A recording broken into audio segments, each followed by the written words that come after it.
все свои работы завершают, практически все.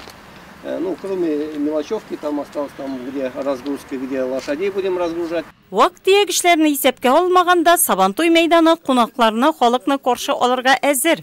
Шимбә көнне 1 июльдә әлеге мәйдан шаугыр килеп торачак. Сабантуйы нурлатлар өчен көтеп алган бәйрәм. Шуңа да аның кызыклы истә калырлык итеп үткәрелергә тиешлеген ассызыклады район башлыгы.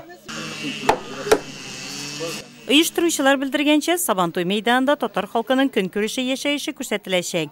Районда яшәүче барлык милләт халкының бердәмлеген, дуслыгын гәүдәләндерүче изге Болгарга бәйле шул рәвешле 10ннан артык интерактив мәйданчык оештырылачак. Аннан тыш иң зур мәйданда милли уеннар, көрәш концерт программасы үтәчәк. 3 концерт мәйданчыгында төрле милләт вәкилләре чыгыш ясаячак. Район башлыгы Равил Кузеров һәрбер мәйданчыкны карап чыкты, тәкъдимнәрен кертте.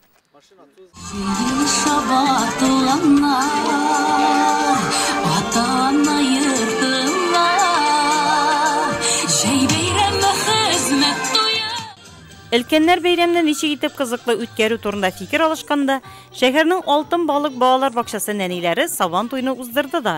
Җырлы биюле уеннар, төрле ярышлар, чүлмәк вату барысы да булды. Тәрбиячеләр балаларны Сабантуйның йолалары, халкыбызның гореф-гадәтләре белән таныштырды. Шунда ук Сабантуй гүзәлендә сайладылар.